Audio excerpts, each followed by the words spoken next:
Hello, it's Martin here, and today we are going through the presentation about nutrition, like basics information about nutrition, such as calories, macro and micronutrients.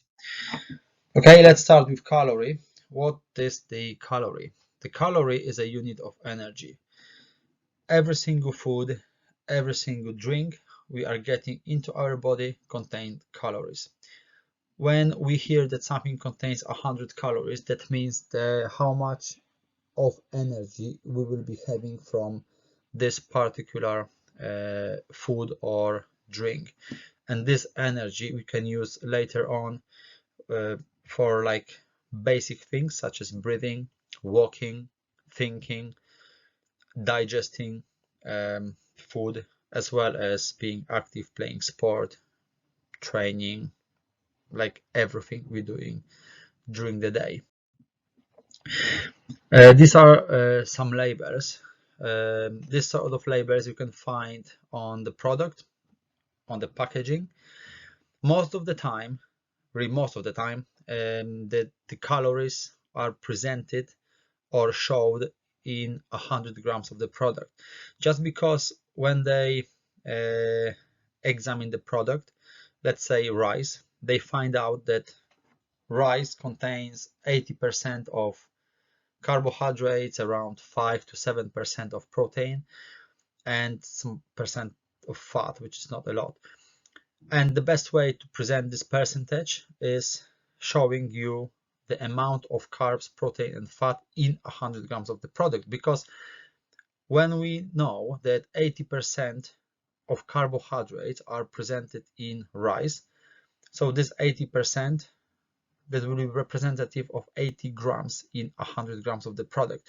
That's why it's easier to show the value of the macronutrients in 100 grams of the product. So like here we got 100 grams of the product, and we know this 100 grams of this product contains 24 grams of fat, 13 grams of protein, and 3 grams of carbs. And the calories are listed as the first one, 280 calories. Let's move to this label. I think this is protein shake. So we got this information. Serving size is a 1 scoop, and just here, here you've got amount per serving. So 1 serving of this protein shake, which is 1 scoop, contains 140 calories, fat only 1.5, carbs 2, and protein 30. But also they give you this information that in 100 grams of the product you've got 378 calories, you've got fat 4 grams, carbs 5.4, and protein 81 grams. That means that this protein shake is 81% of protein, 81 grams of protein or percent of protein in 100 grams of the product. But they recommend the serving size, this because 1 serving will give you 30 grams of protein, which is quite good amount of protein when we're talking about the serving. And you've got this sort of labels on every single product packaging. You always find it on the back of the product or in front, somewhere on the packaging you will get this information. Okay, so calories. Then we're moving to macronutrients. Macronutrients, this is the type of food required in large amounts in the diet. Macronutrients are the nutritive components of food that the body needs for energy. So we need macronutrients for energy to survive and to maintain the body's structure and systems. Macronutrients, they are also known as macros. They are essential nutrients our body needs in large amounts to stay healthy. So that means we need to eat, we need to have macronutrients. We got 3 types of macronutrients, and all 3 types are presented in every single food or drink in just different amounts.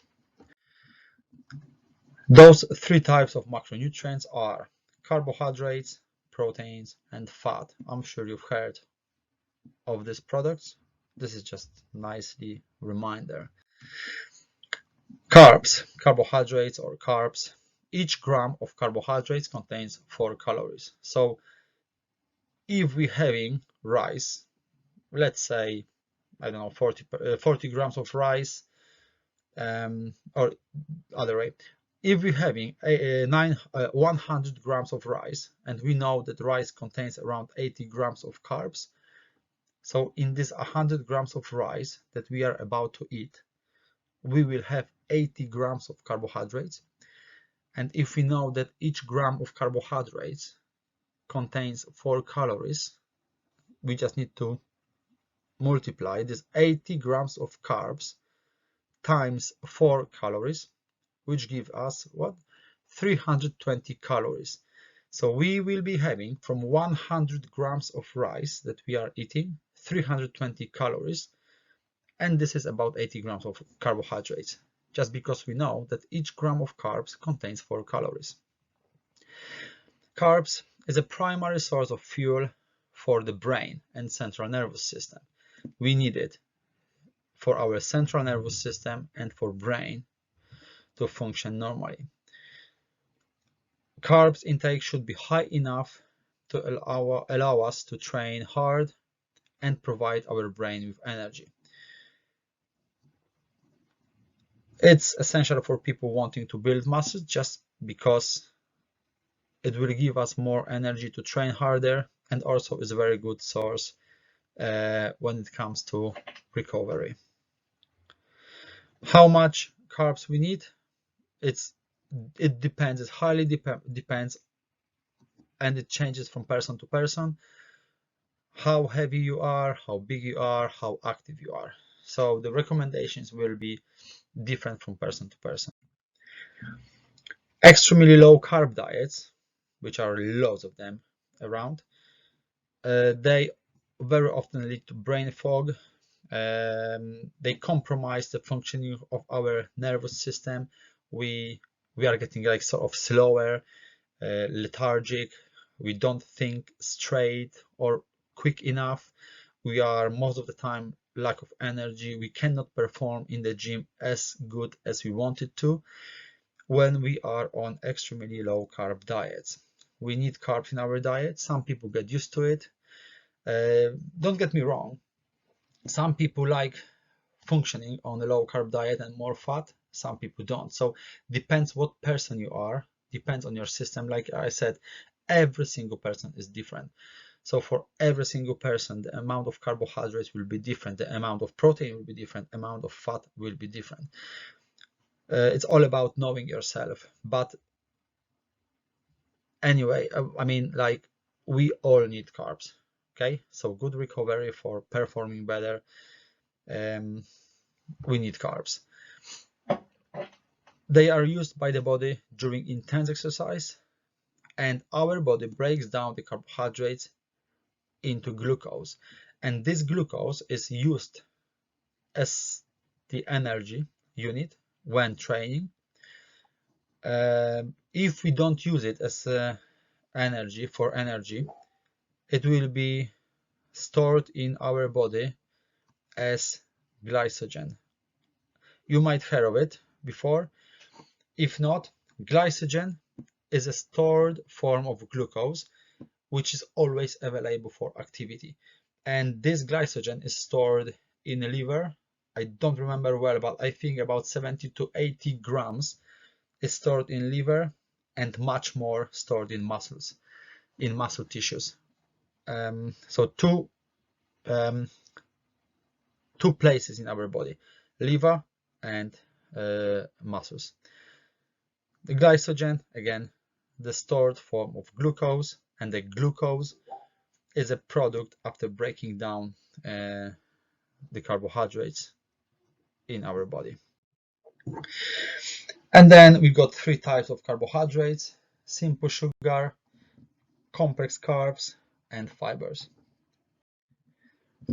So sugar, also known as simple carbs, they are broken down quickly by the body and are used for a quick energy. So we eat sugar now, we got rapid release of energy, we use this energy, so it's like big spike of energy and quick drop.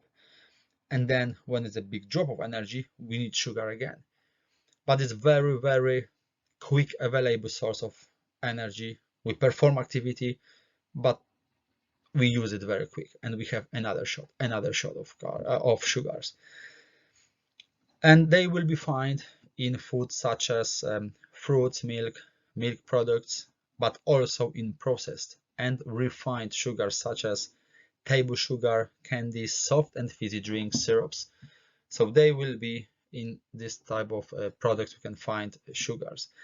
On the other hand, complex carbs, they're slightly different. It takes a little bit longer for the body to break down the complex carbohydrates just because they build differently when comparing to sugar. They provide us with the energy for slightly long, well, not slightly longer, for a bit longer, as they are being broken down slower, but we will get energy which lasts a little bit longer than energy from sugar. So we eat complex carbs, there's a slow release of energy, but they last a little bit longer. Okay, and sources of carbs, obviously we got rice, potatoes, bread, pasta, couscous, quinoa, lentils, beans, peas, oats, and cereals. There are much more products rich in carbs. I just listed the most available one, the one that we use every day for lunches, for meals, just examples of products with carbohydrates. Refined processed carbohydrates, they should be limited. You can still have it, they okay, but processed food is okay, but when consuming not a lot. So just limit this product due to mainly like health reasons, you know. So avoid processed food as much as you can. Have it, but I mean not all the time. Fibers. So fibers are slightly different type of carbohydrates because they don't provide us with energy.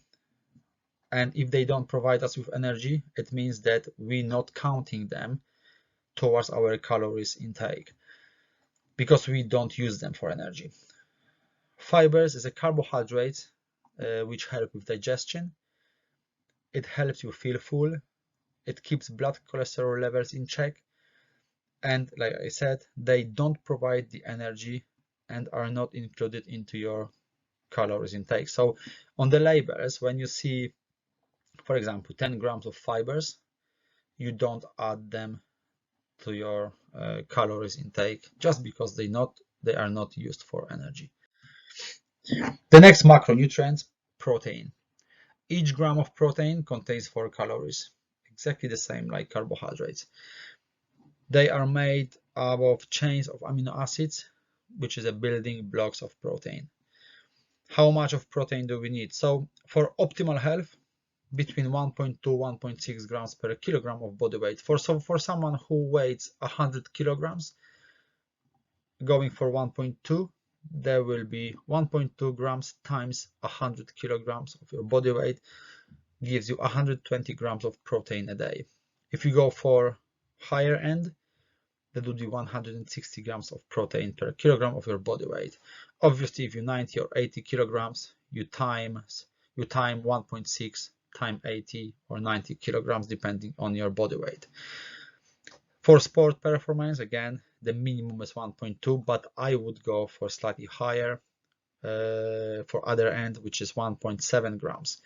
For any gym goer, if you want to just get a little bit stronger, change your body composition, I would aim for around 1.7 up to 2 grams of protein per kilogram of your body weight. Maximal muscle development, that would be even up to 2.7 grams, but this is like serious bodybuilders when they eat loads of calories, because having loads of calories, let's say 5,000-6,000, if they go for this amount, it requires you to eat more protein anyway, because you won't be having your diet based only on carbs and fat. But having 5,000 of calories a day requires you to go for more protein anyway. So they will be aiming for even 2.7 grams of protein. But this is like maximal muscle development, which none of the general population goes for it. General population, for like health benefits, getting stronger, changing body composition, it's really safe to stay between 1.6 to 2.1 grams of protein per kilogram of your body weight. This is really good, and it's really enough. Apart from building muscle mass or muscle tissue, the role of protein. So yeah, building the muscle building and retention. So you build the muscles when having protein in your diet, and you need it for muscle growth. They essential for normal growth and repair, immune function, so your immunity. That's why we need protein, not only for building the muscles, but also for immunity, immune function, transport, for cell structure, enzymes, and better satiety. So it's not only muscle building, there are much more role of protein, which are also very, very important. That's why I know that protein intake might be quite difficult. It's more difficult to get more protein in diet than carbohydrates, because carbohydrates are presented everywhere. You've got loads of products containing carbohydrates, but protein, you actually need to go for it. You need to actually think, oh, where can I get proteins from? Because it's not as many products containing high amount of protein. But knowing the role of protein, knowing that it's a muscle building macronutrient, essential for growth and repair, for your nails, for your hairs, for immunity. I mean, there are loads of benefits of having more protein, so we have to make this extra step and actually reach for protein, find the product and eat it and have it. And this slide just showing you the sources of protein, which are chicken, turkey, beef, lamb, pork, fish, seafood, eggs, yogurt, cottage cheese. Foods like smoked, cured meats or processed meats should be consumed with the limitation, just because too much of this product of smoked or processed meats is not going to be great for our health. You still have it, but remember, just in moderation, okay? So go more for the products from the left side, and like very fatty cuts of meat, example lamb, have it every now and then, but not like every day. And the last one, fat. Each gram of fat contains 9 calories. So that means that fat is the most calorie dense macronutrients comparing to carbs. Carbs contains, again, 4 calories, 1 gram of protein, 4 calories, 1 gram of fat, 9 calories. They also provide energy, satiety, and omega fatty acids, which is omega-3, omega-6. A diet too low in fat can leave us feeling really hungry. They are very important for endocrine system and sex steroid hormone production. So if we are avoiding fat, really like avoiding fat, we might end up with lots of problems with hormones and endocrine system, because endocrine system actually relies on right amount of fat delivered through our diet. The fat also helps improving blood lipid profile. Okay, so fat is important as well, guys. Don't go for like always low fat diet, low fat products, because these low fat products, they have to be replaced with something. They're gonna be replaced with different things, because fat is like they also add taste to different products. So if they remove fat from the product, but they want, like the companies, they want this product still taste good, they have to put some other artificial things to improve the taste, because once you remove fat, they remove taste from the product. So they have to replace with something which might not be as healthy for our body as it should be. That's why I always look at the packaging and I try to avoid things where it's like low fat. Okay, just trying to get a little bit more fat in the product, which is going to be healthier for our health. How much fat? We shouldn't go below 15% of total calories. Okay, so if our total calories, it's let's say 2000 calories a day, we don't want to have less than 15% of those calories coming from fat.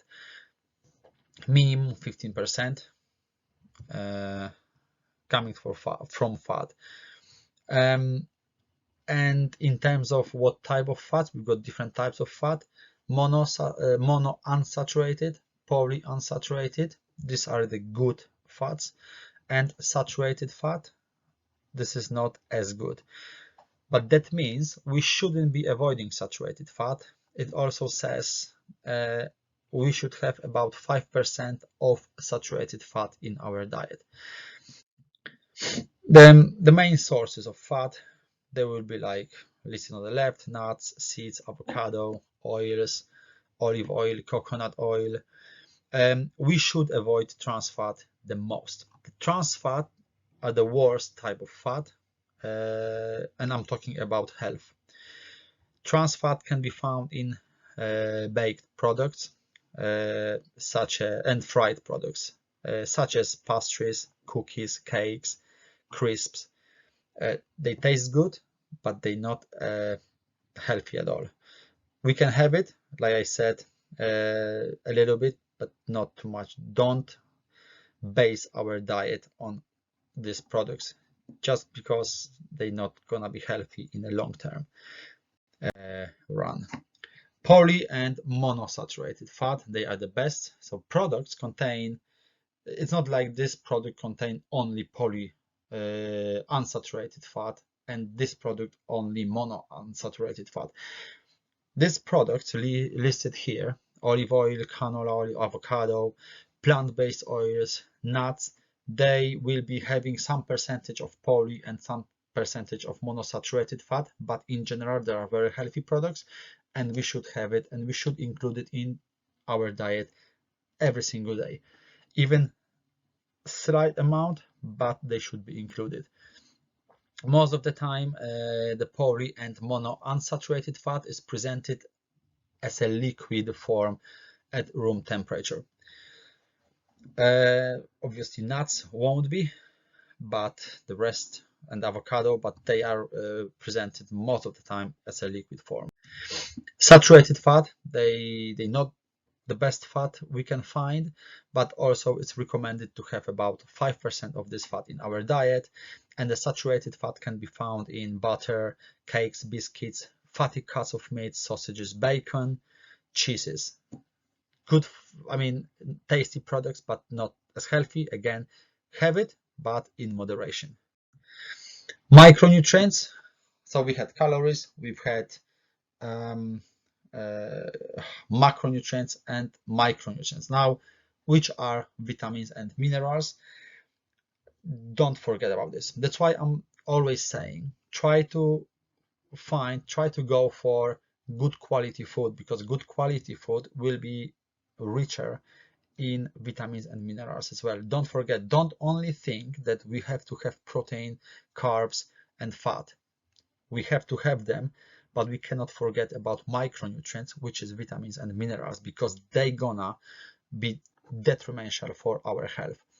So good quality products, vegetables, fruits, they contain fibers, which are very important for our digestive system, but they also contain vitamins and minerals. Okay, and vitamins and minerals are required by the body for many physiological functions, including growth, digestion, energy transfer, nervous system function, and many other functions of the body. They are very important. If we cannot get enough vitamins from our diet because, for example, we are dieting, so we are on a lower caloric intake, which is deficit, we'll be eating less products to get to deficit, to lose weight, to lose body fat, then we might consider of having some multivitamin supplements to get extra vitamins. But even though being on a lower caloric intake, make sure that we are reaching for a good quality of food, and especially vegetables, because they contain more vitamins. Yeah, it's very important to eat a wide variety of nutrient-dense vegetables and fruits, as well as considering having a multivitamins in our diet. And sources of vegetables, I mean, we all know vegetables, but these are just short list of the most common one: peppers, tomatoes, radishes, broccoli, cauliflower, celery, onion. Try to have as many vegetables as possible, different colors, because different colors of vegetables contain different vitamins, so try to mix it, different variety of food, vegetables, protein. And guys, so if you got any questions, if you are my client and going through this presentation, you got any questions, please ask. We got the sessions on a regular basis, so we can go through it again. Any questions, I will be more than happy to answer it, to educate you more into this subject. If you are not my client and watching this presentation, and if you got any questions, please text me, send an email. I will be more than happy to reply it as well. You can go through this presentation as many times if you want, stop it, read it through, re-listen, make a notes, and just enjoy it. I hope this gave you some information, valuable information, that you can actually use it in your life, and just anywhere really. Okay, thank you very much for listening. Have a great day, and I speak to you soon.